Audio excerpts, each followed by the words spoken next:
मैं आज जो हूँ उससे थोड़ी छोटी थी। सच कहूँ तो मैं अब 37 साल की हूँ, तो मैं उस समय लगभग 18 वर्ष की थी। आज तक मैं इससे घबरा गई हूँ और मुझे इसके बारे में बार बार बुरे सपने आते हैं और मुझे अभी भी ऐसा लगता है कि मेरी जीवन एक रेखा नहीं है, भले ही कोई इस पर विश्वास नहीं करता। इसलिए आपको जो दिखता है उस पर कभी भरोसा नहीं करना चाहिए। मैंने गर्मियों में एक बुजुर्ग कपल से पालतू जानवरों को पालने का काम लिया। वे लगभग 80 साल के लग रहे थे, इसलिए मुझे नहीं लगा कि यह किसी भी तरह से अधूरा या बुरा होगा। जब वे 3 दिन की छुट्टियों पर निकले तो यह एक बिल्ली को देखना था। उन्होंने बस इतना कहा कि बिल्ली को हर 7 से 9 घंटे में खाना खिलाना है। यह आसान काम था।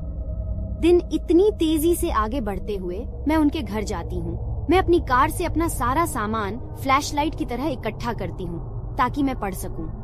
उनके घर में अंधेरा है और वे रोशनी और कुछ अतिरिक्त कपड़े नहीं चाहते हैं।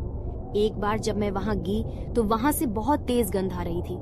यह पहली अजीब चीज थी जो घटित हुई। यह अजीब था क्योंकि उनका घर साफ सुथरा दिखता था, लेकिन यह इतना फीका था कि मैंने इसे साफ कर दिया। उन्होंने जल्द ही मुझे घर दिखाया। यह 4 बेडरूम्स और 3 बाथरूम्स वाला एक सभ्य आकार का घर था, जिसमें फर्श पर कारपेट बिछा हुआ था और मालिक की उम्र के बावजूद सजावट काफी आधुनिक थी। ओल्ड लेडी मुझे एक तरफ ले गई और मुझे दिखाया कि मैं कहाँ सोऊंगी। ये एक अच्छा कमरा था, लेकिन इस कमरे में बासी गंध थोड़ी अधिक थी और कारपेट घर के बाकी कारपेट की तुलना में हल्का लग रहा था। लेकिन फिर भी मैंने एक बेवकूफ की तरह इसे नजरअंदाज कर दिया। और इस कहानी का एक और महत्वपूर्ण हिस्सा जो उन्होंने मुझे बताया वह यह था कि उनका एक बेटा था और वह भी इसी घर में रहता था और उसका कमरा बेसमेंट में था। उन्होंने मुझे बताया कि वह कभी भी अपने कमरे से बाहर नहीं आया और उन्होंने मुझे बताया कि उसके कमरे में प्रवेश वर्जित था क्योंकि वह संवेदनशील था। वैसे भी 30 मिनट बाद वे चले जाते हैं और ये बच्चा और मैं यहाँ अकेले हैं। ये लंबे समय तक सुचारू रूप से चलता रहा। मैं कहूँगा कि कुछ होने तक 2 घंटे लगते हैं। अब मैं 3 लाल झंडों का नियम जानता हूँ और फिर आप बाहर हैं। लेकिन फिर भी मैं पैसे के लिए बेताब एक बेवकूफ टीनेजर था, इसलिए मैंने चीजों को तब तक नजरअंदाज किया जब तक कि बहुत देर नहीं हो गई। मैं निचली मंजिल पर टीवी देख रही थी, तभी मैंने बेसमेंट से जोर की आवाज सुनी। अब आमतौर पर मैं डर जाऊंगी, लेकिन मुझे पता है कि उनका बेटा वहाँ नीचे था, इसलिए मैंने उसके पीछे देखा, भले ही यह बेहद अपमानजनक था। कुछ मिनट बाद मुझे तेजी से आगे बढ़ने का एहसास हुआ और मैंने बेसमेंट का दरवाजा खुलते हुए सुना। मैं इससे उलझन में हूँ क्योंकि यदि वह कथित तौर पर यहीं रहता है तो उसे दरवाजा बंद करने की आवश्यकता क्यों होगी। फिर मैंने इसे जाने दिया क्योंकि मैं उसे नहीं जानती थी, इसीलिए मुझे उसके बारे में निर्णय करने का अधिकार नहीं है। लेकिन क्योंकि मैं एक बहुत ही मूर्ख टीनेजर थी, इसलिए मैंने फैसला किया कि मैं उस पर जांच करने जाऊंगी, भले ही उस बूढ़ी औरत ने कुछ भी कहा हो। इसलिए मैं ज्यादा शोर न करने की कोशिश करते हुए उठती हूँ और बेसमेंट के दरवाजे तक जाती हूँ और देखो, दरवाजा पूरा खुला था और नीचे की ओर जाने वाली सीढ़ियां रोशनी के अभाव में पूरी तरह से अंधेरी थी। कहीं कोई खिड़कियां नहीं, कहीं रोशनी नहीं। तो उस पल मैंने मान लिया कि वह नाश्ता लेने के लिए बेसमेंट से ऊपर आया है, इसलिए मैं रसोई की ओर चली गई। लेकिन इससे पहले कि मैं और बताऊं, मैंने उसे रसोई में जाते हुए नहीं सुना। मैंने मान लिया कि उसने ऐसा किया होगा। मैंने कोने में घूमी और मैंने उसे वहां खड़ा देखा। उसके गहरे भूरे बाल और भूरी आंखें थीं। वह लगभग 20 साल का अफ्रीकी अमेरिकी लग रहा था और काफी सुंदर था, इसलिए मेरी राय काफी खराब थी। मैंने रसोई में हल्का कदम बढ़ाया और उसने अपना सिर इधर उधर घुमाया और मेरी तरफ देखा। इसमें कुछ भी अजीब नहीं था क्योंकि वह सामान्य दिख रहा था, सिवाय इसके कि उसने इस मामले पर कोई बात नहीं की या कोई आवाज नहीं निकाली। लेकिन जिस बात ने मुझे भ्रमित किया वह यह थी कि उसके हाथों में 2 चीजें थीं, एक लंबी रस्सी और एक रसोई का चाकू। और जैसे ही उसने मेरी तरफ देखा वह फुसफुसाया, बेसमेंट। मैं मानती हूँ यह मुझे संदेहास्पद नहीं लगा क्योंकि यह एक छोटा सा शहर था और वर्ष 1990 था, इसलिए बुरे लोगों के बारे में जानने के लिए पीछा करने वालों या हत्यारों जैसे कई निर्णायक कारक नहीं थे। और क्योंकि पुराने लोगों ने मुझे किसी वांछित अपराधी को आश्रय देने वाला नहीं समझा, इसलिए मैंने बस वहां से चले जाने का फैसला किया। तो उस वाक्यांश के विपरीत जिज्ञासा से बिल्ली को मार डाला। इस मामले में जिज्ञासा से बिल्ली को बचा लिया। जैसे ही मैं तहखाने के पास से गुजर रही थी, मुझे उसने जो कहा था वह याद आ गया और आखिरकार मेरे अंदर कुछ चमक उठा और मुझे लगा कि कुछ गड़बड़ है और इस सब का इस तहखाने से कुछ लेना देना है। इसलिए मुझे अपनी टॉर्च मिल गई। शुक्र है कि उसे मैं अपने साथ ले आई और सीढ़ियों से नीचे चली गई। यह कोई बहुत बड़ा तहखाना नहीं था। इसके कोने में एक सोफा और एक कॉफी टेबल थी और फिर उसके ठीक बगल में बेडरूम था। लेकिन परिभाषित करने वाला कारक यह था कि गंध अत्यधिक खराब थी। पूरे घर में उस कस्तूरी गंध के साथ सड़े हुए अंडे की गंध आ रही थी। लेकिन मैं इससे बच गई क्योंकि मैं इस बात को लेकर बहुत उत्सुक थी कि यह क्या हो सकता है। मैं भूल गई कि यह क्या नहीं हो सकता। अच्छा, मैंने दरवाजा खोला तो पाया कि एक आदमी जमीन पर पड़ा हुआ था और उसके चारों ओर खून का एक पूल था। उसे सिर से पैर तक रस्सी से लपेटा गया था और रसोई का चाकू दीवार में घोंप दिया गया था। मैं डर गई और तेज धुएं से मेरी आंखें फटी रह गईं। हर जगह कीड़े और कीड़े थे। लेकिन फिर मुझे कुछ ऐसा पता चला जो मुझे हमेशा परेशान करता रहेगा। जिस व्यक्ति को मैंने देखा वह वही व्यक्ति था जिसे मैंने रसोई में देखा था। वही शर्ट, वही पैंट, वही सब कुछ। मैं इतना डर गई थी कि मैं कई दिनों तक वहीं डूबी रही जब तक कि एक कीड़ा मुझ पर कूद पड़ा और मुझे उससे बाहर नहीं निकाला। लेकिन मैं आपको बता दूं, मैं अपने जीवन में कभी भी तेजी से घर से बाहर नहीं भागी। मैं भागने के लिए बहुत दूर रहती थी। इसलिए थकावट से बेहोश होने से पहले मैंने सबसे दूर वाले घर पर दस्तक दी और उन्हें बताया कि क्या हुआ था। जाहिर है, जिस बेडरूम में मैं रह रही थी उसमें ओल्ड कपल ने 3 लोगों की हत्या कर दी और इसीलिए कारपेट हल्का था। उन्होंने पूरे कमरे को ब्लीच कर दिया। वहाँ बासी स्मेल उतना बुरा नहीं था क्योंकि मेरे वहाँ पहुँचने से कुछ घंटे पहले ही उन्होंने उन्हें मार डाला था और उन्हें कोठरी में बंद कर दिया था। उनका पहला शिकार उनका बेटा था जिसे उन्होंने बांध दिया और कुछ भी होने से 5 दिन पहले मार डाला। मैं बता नहीं सकती थी कि उस घर में क्या हुआ था, लेकिन मैं आभारी हूँ कि जब मैं वहाँ गई तो मैं नीचे गई। मैं यह भी नहीं जानता कि बुजुर्ग कपल के साथ क्या हुआ, लेकिन मुझे उम्मीद है कि उन्हें वही मिलेगा जिसके वे हकदार थे।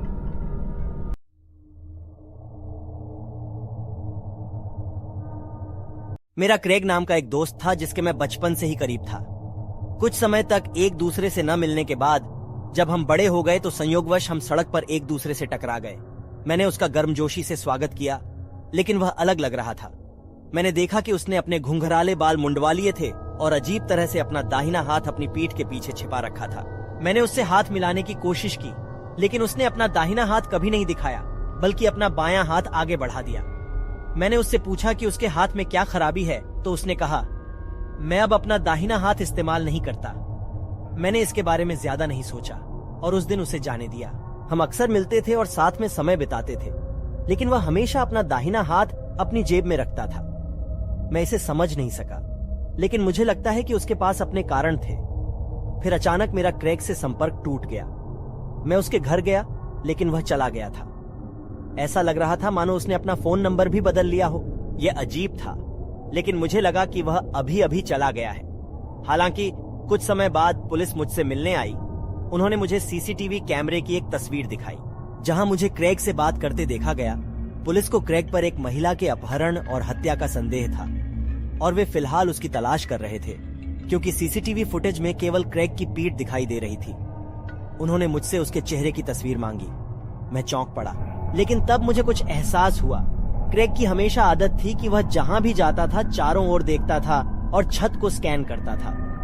कभी कभी वह अचानक पलटकर मुझे अपनी पीठ दिखाने लगता था और बात करते समय मेरा चेहरा भी नहीं देखता था। उस वक्त मैं उन सभी हरकतों को समझ नहीं पाया, लेकिन अब मुझे एहसास हुआ कि वह सीसीटीवी कैमरों से बचने की कोशिश कर रहा था। मुझे यह भी याद आया कि मैंने कभी क्रेग की तस्वीर नहीं ली थी और जब भी मैं उसकी तस्वीर लेने की कोशिश करता तो वह गुस्सा हो जाता और अपना चेहरा ढक लेता। अंत में मैंने पुलिस को उसके चेहरे की विशेषताओं का वर्णन करने की पूरी कोशिश की। पुलिस हंसी और मैं सदमे में था। मेरा दोस्त एक अपराधी था। लेकिन कुछ हफ्ते बाद मुझे पुलिस से एक और कॉल आया। उन्होंने मुझे बताया कि क्रेग को गिरफ्तार कर लिया गया है और फिर मैंने चौंकाने वाला सच सुना। पता चला कि क्रेग ने अपनी उंगलियों के निशान मिटाने के लिए अपने दाहिने हाथ की सभी उंगलियों को काट लिया था। वह केवल उस हाथ का इस्तेमाल महिलाओं के घरों में घुसने, अपराध करने और भागने के लिए करता था। इसलिए वह हमेशा अपना हाथ छुपा कर रखता था। तभी मुझे याद आया कि जब मैं उनके घर गया था तो मैंने उन्हें मानव आकार के पंचिंग बैग के साथ प्रशिक्षण लेते हुए देखा था, जिसमें केवल एक हाथ से वार करना था, और मैंने बस यही सोचा था कि उसे व्यायाम करने में मजा आया। ये एक तरह से अपराध का पूर्वाभ्यास था।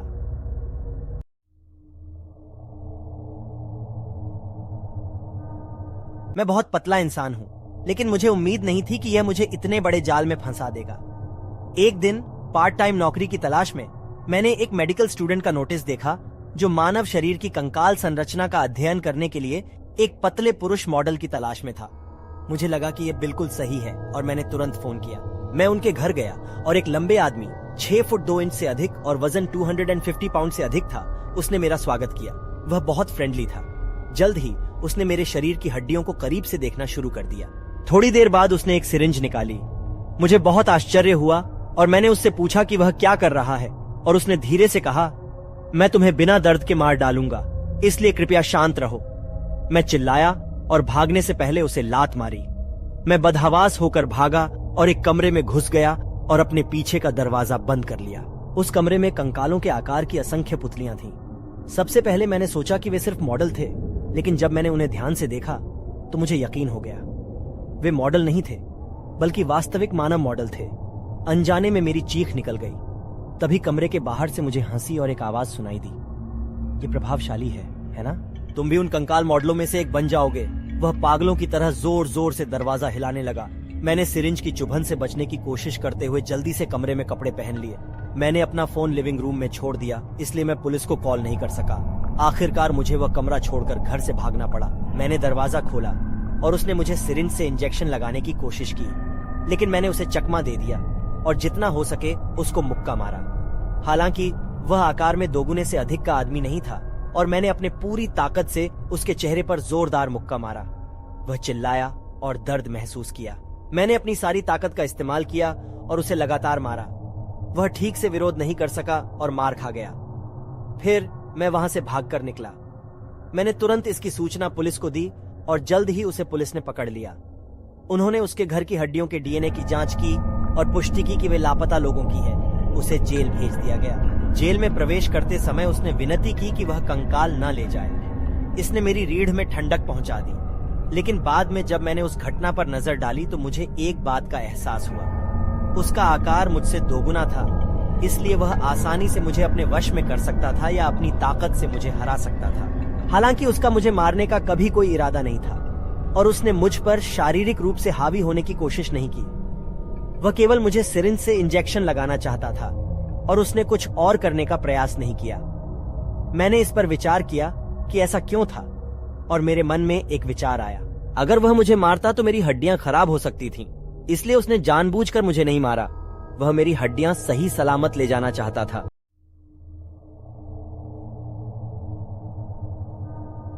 एक दिन मुझे बहुत ज्वलंत सपने आने लगे और मैं उनमें कुछ भी करने में सक्षम हो गया। सबसे पहले अपने सपनों में मैं हवा में उड़ता था या विभिन्न स्थानों का पता लगाता था, लेकिन कुछ बिंदु पर मैं अधिक से अधिक उत्तेजक चीजें करने लगा।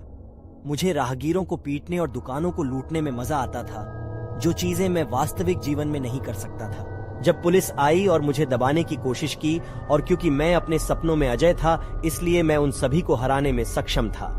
फिर एक दिन जब मैं काम से घर जा रहा था तो एक व्यक्ति जो कुछ परिचित लग रहा था दूर से मुझे घूर रहा था। मैंने ध्यान से देखा कि क्या वह कोई ऐसा व्यक्ति है जिसे मैं जानता था, और मैं चौंक गया। वह पुलिस अधिकारी था जिसने मुझे सपने में गिरफ्तार करने की कोशिश की थी। उसकी शक्ल इतनी अजीब थी कि मुझे उसकी याद आ गई।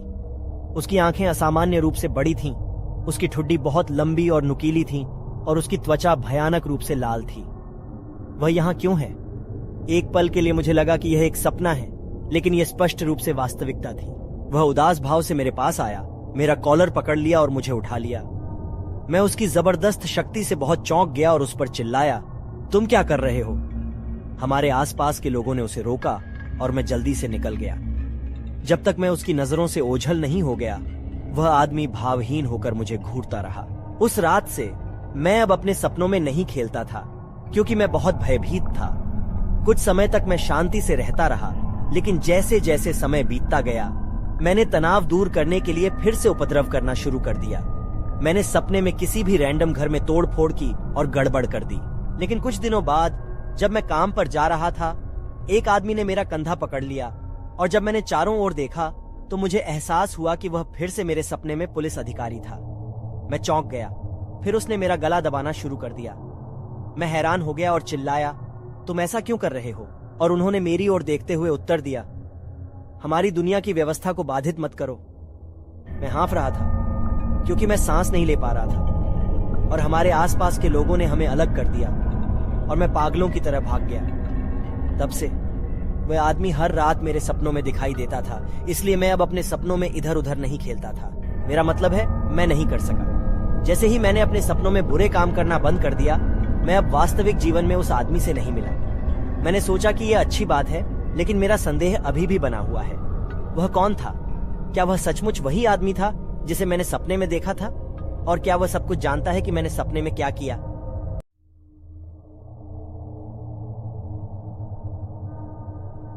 मेरी प्रेमिका ने लगभग 2 सप्ताह पहले मुझे बताया था कि वह न्यूयॉर्क शहर के चाइनाटाउन में अपने दोस्त के साथ सुविधा स्टोर पर लाइन में इंतजार कर रही थी। तभी एक बड़ा सुंदर दिखने वाला आदमी उनके पास आया। उसने उसके कोट की तारीफ की और टिप्पणी की कि यह कितना महंगा होगा, और उसने कहा धन्यवाद, और उन्होंने थोड़ी देर तक बातचीत की। उस आदमी ने समझाया कि उसका सूट सिर्फ एक जर्जर ब्रूक्स भाई का सूट था, लेकिन उसने देखा कि उसके पास सभी प्रकार के महंगे गहने थे। जब मेरी प्रेमिका और उसके दोस्त ने बताया कि वे छात्र थे, तो वह यह धारणा बनाता रहा कि वे कैसे अमीर होंगे और उनके माता पिता हर चीज के लिए भुगतान कर रहे हैं। मेरी गर्लफ्रेंड असहज महसूस करने लगी और खुद को उससे दूर करने की कोशिश करने लगी। उन्होंने उनसे पूछा कि क्या उनके पास नौकरी है, और उन्होंने कहा कि नहीं, क्योंकि वे छात्र थे। इसके बाद वह बिना पूछे ही उन्हें बताने लगा कि वह आजीविका के लिए क्या करता है। उन्होंने कहा, मैं हर तरह के छोटे मोटे काम करता हूँ, यह और वह, लेकिन मुख्य रूप से मेरे पास ये लोग हैं जो मेरे लिए काम करते हैं। मैं उन्हें सड़कों से ढूंढता हूँ, उन्हें खाना खिलाता हूँ और उन्हें रहने के लिए जगह देता हूँ। मैं अब उनसे मिलने का इंतजार कर रहा हूँ। उन्होंने उन्हें अपने सेवकों के रूप में संदर्भित किया, जिन्होंने अचानक कुछ ऐसा बना दिया जो पहले अच्छा लग रहा था, बहुत परेशान करने वाला। और फिर उसने उन्हें बताया कि उसका बटुआ चोरी हो गया है और उसे किसी चीज के लिए $400 की जरूरत है। मुझे कारण याद नहीं है। उसने उनसे कहा कि वह उन्हें उस सप्ताह के अंत में भुगतान कर देगा, लेकिन उसे उसी रात पैसे की आवश्यकता थी। मेरी प्रेमिका ने विनम्रतापूर्वक मना कर दिया, और इस बिंदु पर वह वास्तव में अनकंफर्टेबल थी। वह जाने के लिए दरवाजे की ओर चलने लगी और बोली, आपसे मिलकर अच्छा लगा, शुभकामनाएं। वे दोनों बाहर चले गए और सुविधा स्टोर के बाहर एक बेंच पर बैठ गए। जब वे बैठे थे और अजीब बातचीत पर चर्चा कर रहे थे, उन्होंने देखा कि वह आदमी बाहर निकला और लगभग 10 फीट दूर खड़ा होकर कुछ मिनट तक अपने फोन को देखता रहा। इसके बाद वह अपने 2 अन्य लोगों से मिला और उन्होंने कुछ मिनटों तक बातचीत की। सूट पहने हुए बड़ा आदमी विपरीत दिशा में चला गया, जबकि अन्य 2 आदमी दुकान में चले गए और उसे चाकुओं से पकड़ना शुरू कर दिया। पूरी तरह से हैरान और स्तब्ध मेरी प्रेमिका और उसकी सहेली ने देखा कि कैशियर ने अपने हाथ ऊपर किए और कैश रजिस्टर को खाली कर दिया। दोनों व्यक्ति दुकान से उसी दिशा में भागे जिस दिशा में सूट वाला व्यक्ति चला था। वे दोनों पुलिस को फोन करने वाले थे, लेकिन देखा कि कैशियर पहले ही ऐसा कर चुका था। वे बेंच पर तब तक इंतजार करते रहे जब तक कि 2 पुलिस कारें नहीं आ गईं, और फिर वे अधिकारियों को यह बताने के लिए अंदर चले गए कि उन्होंने अभी क्या देखा था, और लुटेरों और उस आदमी की पहचान करने में मदद करने की कोशिश की जिससे वे अभी मिले थे। मुझे आश्चर्य है कि क्या यह संगठित अपराध के संदर्भ में एक सामान्य घटना है, बेघर लोगों को अपराध करने और लूटने के लिए भुगतान करना।